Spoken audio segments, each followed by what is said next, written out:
నాయుడు పుట్టుకే మద్యం తయారు చేయడము, ఆ రోజులలో సారా తయారు చేసి అమ్మించేవాడు తిరుపతిలో మాకు తెలిసినంత వరకు.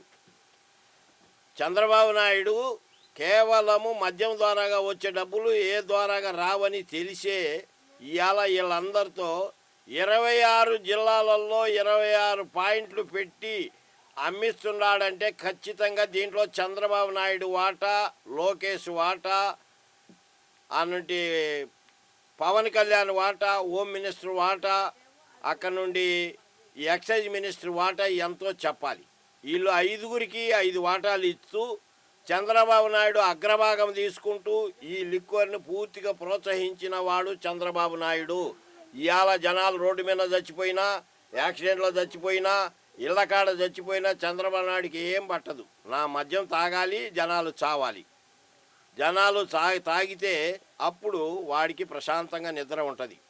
రెండుకంటే మద్యము ఏరులై పారిస్తే జనాలు పేషెంట్లు అయ్యి హాస్పిటల్కి వెళ్తారు. అందుకే ఈ హాస్పిటల్ని కూడా ప్రైవేటీకరణ చేస్తే ఈ డబ్బులన్నీ మళ్ళీ మా వాళ్ళకి వెళ్తాయి.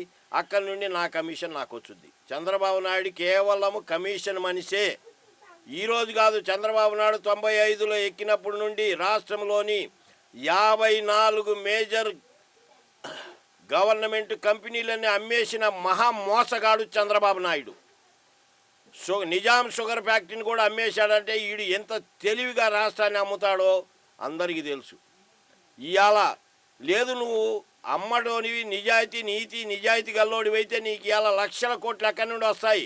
సింగపూరు నువ్వు నెలకొకసారి ఎందుకు పారిపోతున్నావంటే నువ్వు వాళ్ళు ఈ వచ్చిన డబ్బును తీసుకొని స్పెషల్ ప్లేట్లు వేసుకొని నువ్వు అక్కడికి వెళ్ళి దాచుకుంటున్నావు. ఇది ఆల్రెడీగా మోడీ నాలెడ్జ్లోకి వచ్చేసింది. నిన్నేమో అంత సులువుగా వదిలిపెట్టరు. హవాలా ద్వారాగా ఆంధ్రప్రదేశ్లో ఉన్న డబ్బంతా దోచుకొని నువ్వు విదేశాలకు వెళ్ళి దాచుకుంటున్నావని క్లియర్గా తెలిసింది కాబట్టి ఎట్టి పరిస్థితుల్లో వదిలిపెట్టే సమస్యే లేదు.